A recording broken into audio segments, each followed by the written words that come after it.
உங்க உடல்ல தான் அந்த கடவுள் தன்மை கொண்ட ஆன்மா இருக்கிறது. அப்போ நீங்களே ஒரு கோவில் தான். அட்டாச்மெண்ட்ல டிட்டாச்மெண்டா இருக்க பழகணும். இந்த உலகத்துல யாருதான் பெர்ஃபெக்ட்டா இருக்காங்க? எல்லாமே வாழ்ந்துதான் நம்ம அந்த ஞானத்தை அடையணும்னு அவசியமே இல்ல. எர்த் வந்து ஒரு பியூட்டிஃபுல் லேர்னிங் ஸ்கூல். ஆன்மாவை பரிபூரணம் அடைய வைக்கணும். நம்ம கடந்த சில வாரங்களா சில்வியா பிரவுன் அவர்கள் எழுதின சோல்ஸ் பெர்ஃபெக்ஷன், அதாவது ஆன்ம பரிபூரணம் அப்படின்ற புத்தகத்துல இருந்து பல விஷயங்களை நம்ம பார்த்துட்டு வரோம்.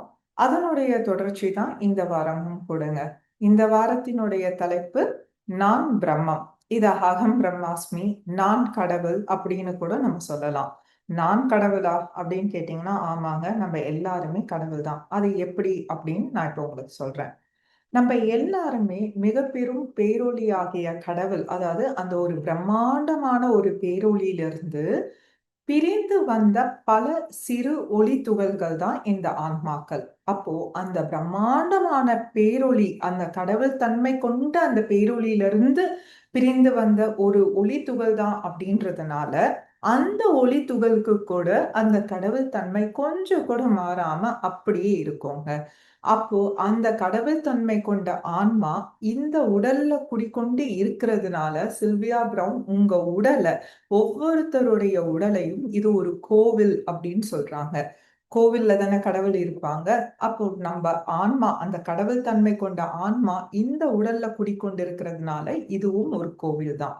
அப்போ இந்த கோவில்ல நம்ம உடலால செய்கின்ற ஒவ்வொரு செயல்களும், எண்ணங்களும், வார்த்தைகளும் இந்த கடவுள், அந்த கோயில்ல குடிக்கொண்டிருக்கின்ற அந்த கடவுளுக்கு நம்ம செய்யும் பிரார்த்தனைகள் அப்படின்னு ரொம்ப அழகா சொல்லியிருக்காங்க.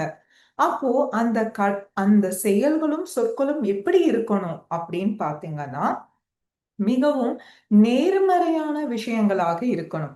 விச் மீன்ஸ் பாசிட்டிவா இருக்கணும். ஏன்னா கடவுள் தன்மைன்றது வந்து ஒரு பாசிட்டிவான விஷயம், ஒரு நேர்மறையான விஷயம். அப்போ அந்த ஆன்மாக்குரிய அந்த நேர்மறையான விஷயங்களான அன்பு, இரக்கம், விடாமுயற்சி, தைரியம், இது மாதிரியான பல விஷயங்களை கொண்ட செயல்களாகவும் எண்ணங்களாகவும் தான் ஒவ்வொரு மனிதனும் செயல்படணும் அப்படின்னு சொல்றாங்க.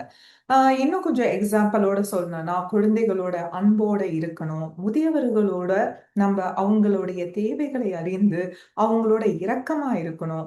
வாழ்க்கையில ஒதுக்கப்பட்டவங்களுக்கு நீங்க நிறைய அன்பு கரங்களை காமிக்கணும். ஏதாவது அநீதி நடந்தா அதுக்கு எதிரா உங்களுடைய போராட்டத்தை, அதாவது உங்களுடைய எதிர்குரலை எழுப்பணும், தைரியமா இருக்கணும். சோ இந்த மாதிரியான விஷயங்கள் நீங்க செய்ய செய்ய செய்ய நீங்க ஆன்மா, அதாவது கடவுள் தன்மை கொண்ட உங்களுடைய ஆன்மாக்கு ரொம்ப நெருக்கமா போயிடுவீங்க.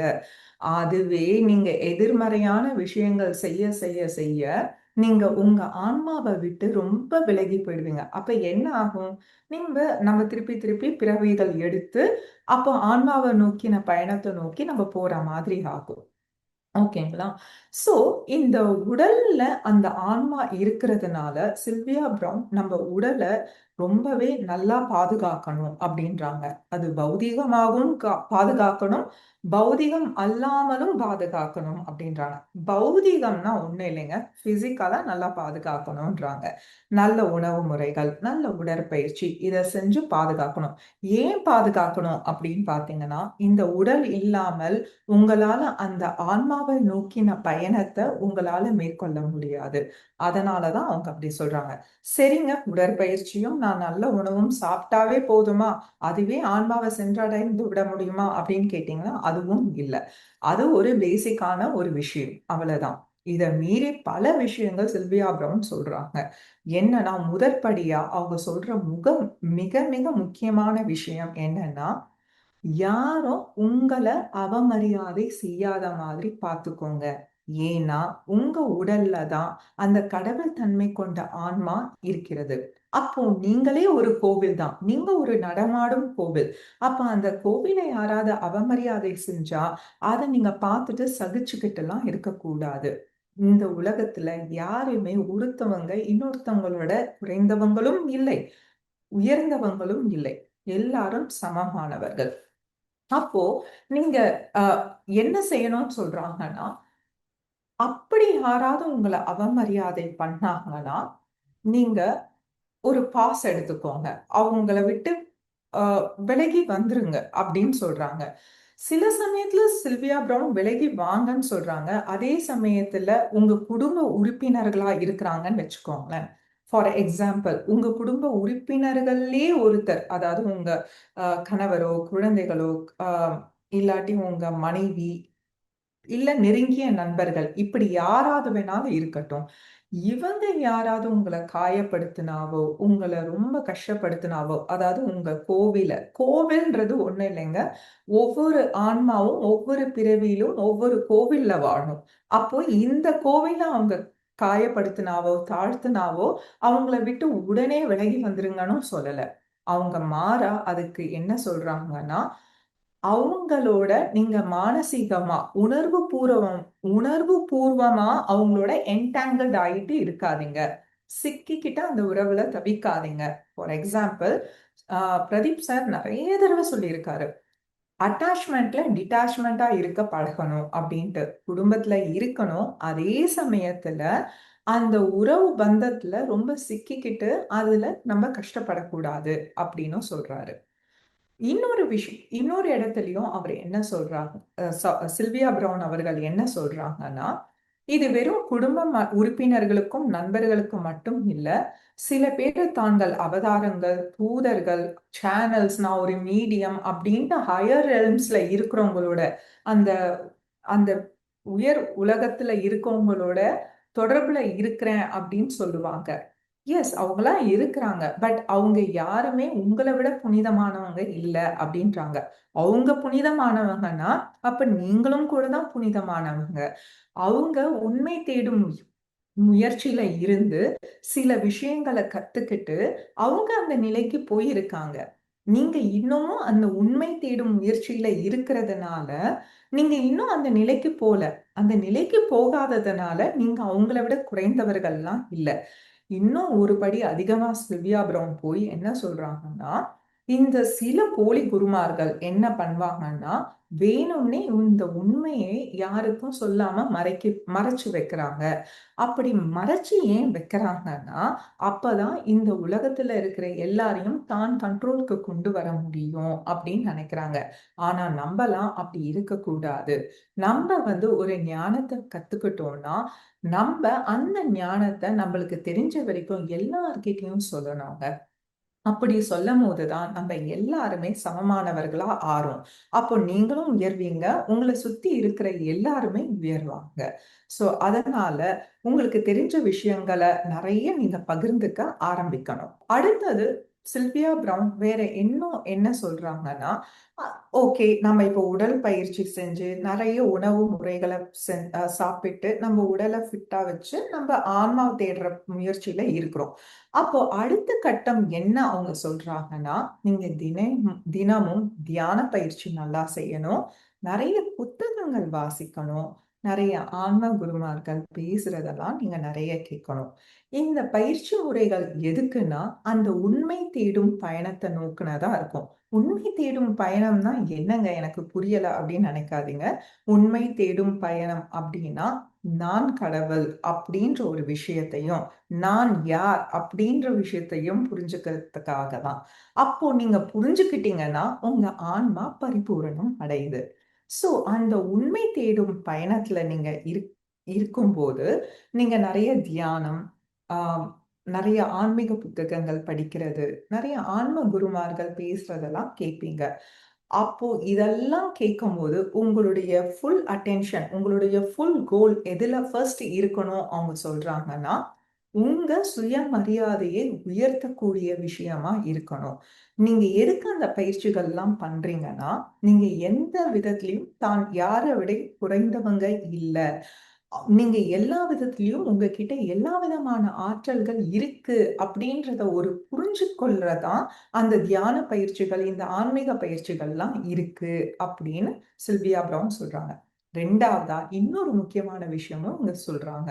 அது என்னன்னா, நீங்க இந்த தியான பயிற்சிகள் செய்யும் போது உங்களை சுத்தி இருக்கிறவங்க உங்க அளவுக்கு இல்லாம இருக்கலாம், இல்ல உங்களை விட அதிக ஆன்மீக வளர்ச்சி அடைஞ்சவங்களாகவும் இருக்கலாம்.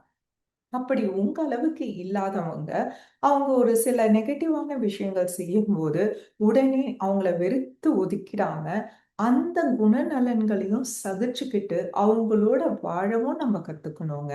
ஏன்னா, இந்த உலகத்துல யாரு தான் பெர்ஃபெக்ட்டா இருக்காங்க? அப்படி பெர்ஃபெக்ட்டா இருந்துட்டா, நீங்க நெனைக்கிறீங்களா இந்த உலகத்துக்கு வர முடியும்னு சொல்லிட்டு? பிரதீப் சார் பல தடவ சொல்லியிருக்காங்க. இந்த உலகத்துல இருக்க ஒரு குவாலிட்டி என்னன்னா, இம்பர்ஃபெக்ட்டா இருக்கிறது தான். த மொமெண்ட் நீங்க பெர்ஃபெக்ட்டா ஆயிட்டீங்கன்னா, அடுத்த செகண்டே நீங்க இங்கருந்து கிளம்பிடுவீங்க. ஸோ, அதனால நீங்க இம்பர்ஃபெக்ட்டா இருக்கிறதெல்லாம் இங்க ஒரு பிரச்சனையே இல்லைங்க. உங்களுடைய இப்போ இந்த மாதிரியான விஷயங்கள்ல நீங்க தொடர்ந்து உங்களுடைய வாழ்க்கை முறை நடந்துகிட்டே இருக்கும்போது, இப்ப நீங்க நெறைய தியானம் பண்றீங்க. மைண்ட்ஃபுல்னஸோட இருக்கிறீங்க.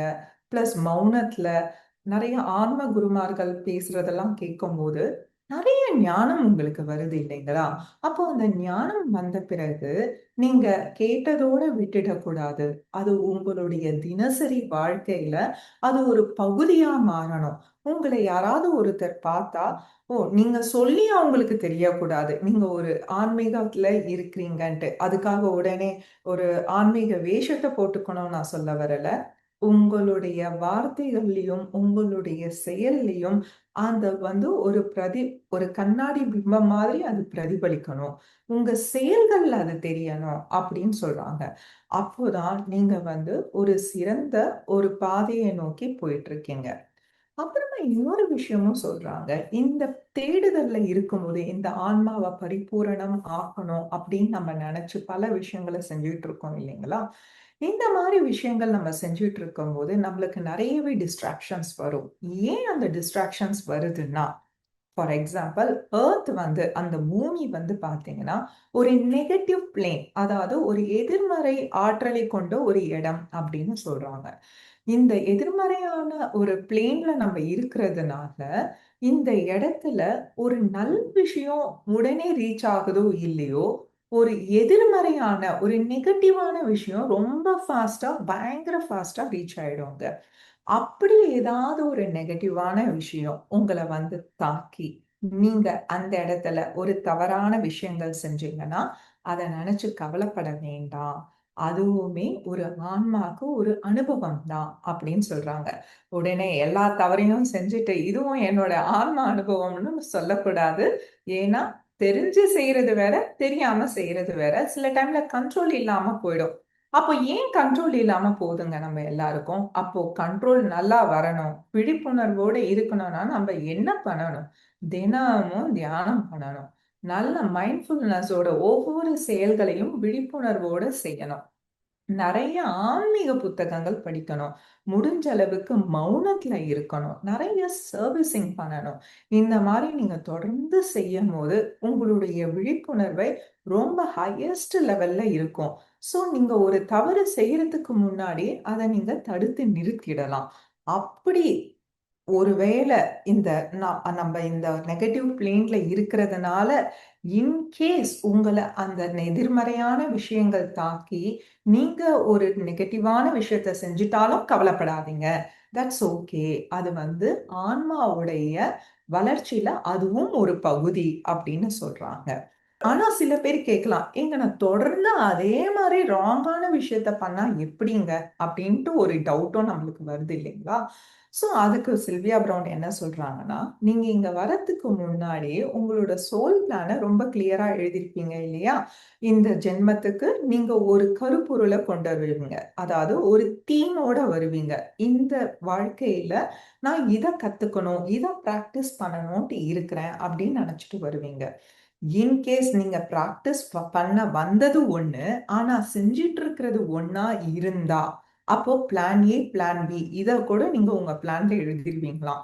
உங்களுக்கு ஒரு செக் பாயிண்ட் நீங்களே வச்சுப்பீங்களாம். அப்போ உங்க நண்பர்கிட்டயோ, யாரோ இன்னொரு ஆன்மா கிட்ட நீங்க சொல்வீங்களாம், நான் இன்கேஸ் என்னுடைய வழி தடுமாறி நான் போனேன்னா, அப்போ இந்த காலகட்டத்துல நீ வந்து என்ன மீட் பண்ணுவ, மீட் பண்ணி இந்த குறிப்பிட்ட வார்த்தையை என்கிட்ட சொல்லுவ. அந்த குறிப்பிட்ட வார்த்தை என்ன தூண்டி என்ன மறுபடியும் என்ன ஆன் த ட்ராக்குக்கு கொண்டு வரும் அப்படின்ற பிளானை கூட நம்ம அவ்வளோ அழகா பியூட்டிஃபுல்லா பண்ணிட்டு வருவோமாங்க. ஃபார் எக்ஸாம்பிள், இப்போ ஒரு ஒரு தந்தை இருக்கிறாருன்னு வச்சுக்கோங்களேன். ஒரு ஆன்மா ஒரு தந்தை ரோல்ல வரணும் அப்படின்ட்டு ஒரு கருப்பொருள் கொண்டு வராங்க. தந்தை ரோல்ல ஒரு ரெஸ்பெக்டிவ் ஃபாதரா, ரெஸ்பான்சிபிள் ஃபாதரா அப்படி வந்து ஒரு ரோல் எடுக்கணும்னு நினைச்சு வராரு. ஆனா வந்தவரு கொஞ்சம் தடுமாறி அந்த வேலைகள் எல்லாம் சிறப்பா செய்யாம அவரு ரொம்பவே ஒரு தவறான பாதையில போயிட்டு இருக்காருன்னு வச்சுக்கோங்களேன். குடும்பத்துல இருக்கிறவங்க எல்லாரும் சொல்றாங்க. ஆனா அவருக்கு அது புரியவே இல்லை. ஆனா ரொம்ப நாள் கழிச்சு ரொம்ப ஒரு ஒரு மார்க்கெட் பிளேஸ்ல ஒரு நண்பரை மீட் பண்றாரு. அப்போ அந்த நண்பர், ஏண்டா எப்படி இருந்தடா இப்படி ஆயிட்டா, என்னடா பிரச்சனை உனக்கு அப்படின்னு நறுக்குன்னு ஒரு 2 வார்த்தை தான் சொல்லியிருப்பாரு. இதை விட மோசமா கூட குடும்பத்துல சொல்லியிருப்பாங்க. ஆனா அதெல்லாம் ஈடுபட்டிருக்காது. அந்த நண்பன் அந்த சூழல்ல அந்த இடத்துல சொல்லும்போது அப்பதான் அவருக்கு தோணும், ஐயோ நான் இப்ப என்ன பண்ணிட்டு இருக்கேன், நான் ஒரு தவறான விஷயத்த செஞ்சுட்டு இருக்கேன். உடனே அவர் வந்து அடுத்த அவரு அந்த ஆஃப் ட்ராக்ல இருந்து ஆன் ட்ராக்குக்கு போயிடுவாரு. நம்ம வாழ்க்கையில கூடங்க நிறைய பேர் சொல்லிப்பாங்க தெரியுங்களா. அப்படி ஒரு வார்த்தை அவங்க சொன்னாங்க, என்ன ரொம்ப காயப்படுத்திருச்சுங்க, ரொம்ப காயப்படுத்திருச்சுங்க அப்படின்வாங்க. ஆக்சுவலி அதெல்லாம் கூட சோல் பிளான்ல இருக்குங்க. அந்த வார்த்தையை சொன்னாதான் நீங்க அடுத்த கட்டம் உங்க வாழ்க்கைக்கு போவீங்கன்றதே பிளான் தான். ஸோ அதனால அதை நினைச்செல்லாம் வருத்தப்படாதீங்க அப்படின்ட்டு சில்வியா பிரவுன் சொல்றாங்க. ரொம்ப பியூட்டிஃபுல்லா இருந்ததுங்க அந்த பாட்டு. அப்புறமா கடவுளை நம்ம இந்த தேடுற பாதையில ஒவ்வொருத்தருடைய பாதையும் வித்தியாசங்க. இவரு இந்த பாதையை சூஸ் பண்ணி ஞானம் அடைஞ்சிட்டாரு. அப்ப நானும் அந்த பாதையை கரெக்டா சூஸ் பண்ணேன்னா ஞானம் அடைஞ்சிருவேன் அப்படின்னு நினைச்சீங்கன்னா அப்படிலாம் அதுக்கு எந்த ஒரு கேரண்டியுமே இல்லை. ஃபார் எக்ஸாம்பிள், புத்தர் போதி மரத்துக்கு அடியில உட்கார்ந்து ஞானம் அடைஞ்சாருன்றதுக்காக எல்லாருமே போதி மரத்துல தான் கீழே உட்கார்ந்த உடனே ஞானம் வந்துருமான்னு பாத்தீங்கன்னா அப்படிலாம் வாய்ப்பு இல்லைங்க. ஒவ்வொரு ஆஹ் அறிஞர்களும் ஒவ்வொரு அந்த ஞானம் அடைந்தவர்களுக்கும் ஒவ்வொரு விதமான அனுபவம் இருக்கும். சோ அதனால இதுதான் உங்க பாதைன்னு எதையுமே ரெஸ்ட்ரிக்ட் பண்ணாதீங்க. உங்க ஆன்மா என்ன சொல்லுதோ அது படி கேட்டு நடந்துக்கோங்க. ஏன்னா இங்க நீங்க கேட்கலாம், ஏங்க நம்ம இங்க எல்லாரும் இங்க வரோம், இந்த அனுபவத்தெல்லாம் நம்ம அனுபவிச்சு என்னங்க பண்ண போறோம் அப்படின்னு பாத்தீங்கன்னா, நான் சொன்னேன் இல்லைங்களா, கடவுள் அந்த பேரொளியில இருந்து பல சிறு ஒளி துகள்களா தான் நம்ம இந்த பூலோகத்துக்கு வந்திருக்கோம். அப்போ இந்த ஒவ்வொரு கடவுள் தன்மை கொண்ட ஆன்மாவும் பல விதமான அனுபவங்கள் இங்க பெறும்போது அந்த அனுபவங்கள் மூலமாக அந்த ஆன்மாக்கு கிடைக்கிற ஒவ்வொரு ஞானமும் அந்த ஆன்மாக்கு மட்டும் போலேங்க, அங்க மேல இருக்கிற அந்த பேரொளிக்கும் அந்த இன்ஃபர்மேஷன்ஸ்லாம் டிரான்ஸ்ஃபர் ஆயிட்டே இருக்கு. ஸோ ஏன்னா கடவுள்ன்றவர் வந்து ஒரு ஞான தொகுப்பு, is a great intellect. So நீங்க எல்லாரும் அந்த ஞானத்திற்காக அனுபவங்களை பெறும் ஒரு கடவுளுடைய உணர்ச்சி பூர்வமான ஒரு பகுதி. அப்போ இந்த அனுபவங்களும் உணர்ச்சிகளும் இருந்தால் மட்டும்தான் அந்த கடவுள் தன்மை பூர்த்தி அடையுது. உங்களுடைய கஷ்டம், உங்களுடைய துக்கம், உங்களுடைய ஆதங்கம், வெறுப்பு, கோபம், உங்களுடைய மகிழ்ச்சி, இன்பம், இது எல்லாமே information datas for the god. அந்த ஒவ்வொரு உணர்ச்சிகள் மூலயமா நீங்க எப்படி நடந்துக்கிறீங்க, என்ன ஞானத்தை பெறுறீங்க, அந்த ஞானம் வரும்போது அது உங்களுக்கு மட்டுமான ஞானம் இல்லை. அந்த ஞானம், ஓ இந்த ஆன்மா இந்த ஞானத்தை பெற்றிருக்குன்ற ஒரு இன்ஃபர்மேஷன் அது பேரொளிக்கும் போய் சேருதுங்க. சோ இதே மாதிரி ஒவ்வொரு ஜென்மமும் ஒவ்வொரு பிறவியும் இந்த ஆன்மா பிறந்து பிறந்து பிறந்து பல கருப்பொருள்கள் எடுத்துட்டு வரும், which means the life themes அப்படின்னு சொல்லுவாங்க. அது பின்னாடி வர சில வாரங்கள்ல அந்த லைஃப் தீம்ஸ் பத்தி இன்னுமே கொஞ்சம் விளக்கமா நான் சொல்றேன். ஸோ இந்த லைஃப் தீம்ஸை எடுத்துட்டு வருவாங்க. அந்த ஒவ்வொரு கருப்பொருள்லையும் அவங்க என்ன கத்துக்கிட்டாங்க. சில பிறவிகள் ஆண்களா பிறப்பாங்க, சில பிறவிகள் பெண்களா, ஏன் டிரான்ஸ்ஜெண்டரா கூட சில பிறவிகள் பிறப்பாங்க. ஏழைகளா, பணக்காரனா, பிச்சைக்காரனா, ஒரு டீச்சரா, எப்படி வேணாலும் பிறக்கலாங்க. அந்த ஆன்மா சூஸ் பண்ணுவாங்க. இந்த அனுபவம் எனக்கு வேணும். அப்ப இந்த அனுபவத்துக்கு, இந்த கருப்பொருளுக்கு நான் இங்க வரேன். அப்படின்னு வருவாங்க. ஆல்மோஸ்ட் அவங்க எல்லா விதமான அனுபவங்களும் அடைந்த பிறகு, அது அவங்க அனுபவிச்சு தான் அந்த அனுபவங்கள பெறணுன்ற அவசியம் கூட இல்லைங்க. இன்னொருத்தவங்க வாழுற வாழ்க்கைய கூர்ந்து கவனிச்சு, அது மூலியமா அவங்க ஞானத்த அடைஞ்சா கூட, அந்த ஞானம் அடைஞ்சிடுறாங்க. ஸோ எல்லாமே வாழ்ந்து தான் நம்ம அந்த ஞானத்த அடையணும்ன்ட்டு அவசியமே இல்ல. அதனால நம்ப கூட நம்மள சுத்தி இருக்கிறவங்க வாழுற வாழ்க்கைய நம்ம கூர்ந்து, இதுல நான் கத்துக்க வேண்டிய பாடம் என்ன? அப்படின்னு ஒவ்வொரு விஷயங்களையும் நம்ம கூர்ந்து கவனிக்க, உங்களுடைய ஞானத்துடைய அந்த தொகுப்பு அதிகமாயிட்டே போகும். ஒரு காலகட்டத்துல நீங்க ஒரு நிலைக்கு வருவீங்க. அது என்ன மாதிரியான ஒரு நிலைன்னா, நான் எல்லாமே கத்துக்கிட்டேன். எனக்கு எல்லா ஞானமும் இருக்கு. நான் இனிமேல் பிறவி எடுக்கிறதுக்கு எந்த ஒரு ரீசனுமே இல்லையே! அப்படின்னு நினைக்கும்போது தான், உங்க ஆன்மா முழு பரிபூரணமும் அடைஞ்சிருச்சுன்னு அர்த்தம். அதுக்கப்புறமும் ஒரு ஆன்மா பிறவி எடுக்கணும்னு நெனச்சா, அது அவங்களுடைய விருப்பம்ங்க. யாரும் உங்கள கட்டாயப்படுத்த மாட்டாங்க. ஆ இது எப்படின்னா, ஃபார் எக்ஸாம்பிள் நான் சிங்கப்பூர் கான்டெக்ஸ்ட்ல சொல்றேன். சிங்கப்பூர்ல வந்து பார்த்தீங்கன்னா, எல்லா குழந்தைகளும் குறைஞ்சது 6வது வரைக்குமாவது படிக்கணுன்றது கவர்ன்மெண்ட் ரூல். 6வதுக்கு அப்புறம் அவங்க படிக்கணும்னு நெனச்சா படிக்கலாம். இல்ல படிக்க வேண்டாம்னு நெனச்சாலும் விட்டுறலாம். அது அவங்களுடைய தனிப்பட்ட விருப்பம். அதே மாரி தான் இந்த எர்த் ஸ்கூல்ல வந்துட்டு, இந்த பூமியில வந்துட்டு, நீங்க ஆன்மாவ பரிபூரணம் அடைய வைக்கிறது இஸ் அ பேசிக் குவாலிஃபிகேஷன் மாரி. அதுக்கப்புறம் அவங்க கேட்பாங்க, "நீங்க இன்னும் மேல படிக்க விரும்புறீங்களா?" அப்படின்னு கேட்கும்போது, "ஆமா, நான் படிக்க விரும்புறேன். பிஹெச்டி பண்ண விரும்புறேன்." அப்படின்னு சொன்னீங்கன்னா, எஸ் நீங்க தாராளமா ப்ரொசீட் பண்ணுங்க பிஹெச்டிக்குன்னு சொல்லுவாங்க. ஆனா ஒரு சில ஆன்மாக்கள், "இல்ல எனக்கு அதெல்லாம் வேண்டாங்க. எனக்கு இதுவே போதும்." அப்படின்னு சொன்னாங்கன்னா, அவங்கள விட்டுருவாங்க. ஃபோர்ஸ்லாம் பண்ண மாட்டாங்க. இங்க பிஹெச்டி படிக்கவரு வந்து உயர்ந்தவரும் இல்ல. பிஹெச்டி வேண்டான்னு சொன்னவரு தாழ்ந்தவரும் இல்ல. அதே மாரி தாங்க. ஓகேங்களா? ஸோ நம்ம ஸ்கூல் படிக்கிற பசங்க கூட இதே தானே. ஒரு காலேஜ் ஒரு டிகிரி, 2 டிகிரி படிப்பாங்க. பிஹெச்டிலாம் விருப்பப்படுறவங்க பண்ணுவாங்க. விருப்பப்படாதவங்க அவங்க அடுத்தது அதுக்கேத்த நிலைக்கு போயிடுவாங்க. அவங்க சில்வியா ப்ரவுன் ஆன்மாவுடைய வளர்ச்சிக்கும் இதே தான் சொல்றாங்க. ஸோ எர்த் வந்து ஒரு பியூட்டிஃபுல் லேர்னிங் ஸ்கூல். ஸோ இது வந்து ஒரு பேசிக் எஜுகேஷன். இந்த பேசிக் எஜுகேஷன்ல நம்ம என்ன பாஸ் மார்க் வாங்கணும்னா, ஆன்மாவ பரிபூரணம் அடைய வைக்கணும். நீங்க ஆன்மாவ பரிபூரணம் அடைய வச்சுட்டீங்கன்னா, இந்த பேசிக் குவாலிஃபிகேஷன கம்ப்ளீட் பண்ணிடுறீங்க. அதுக்கப்புறம் உங்களுடைய விருப்பம். நன்றி.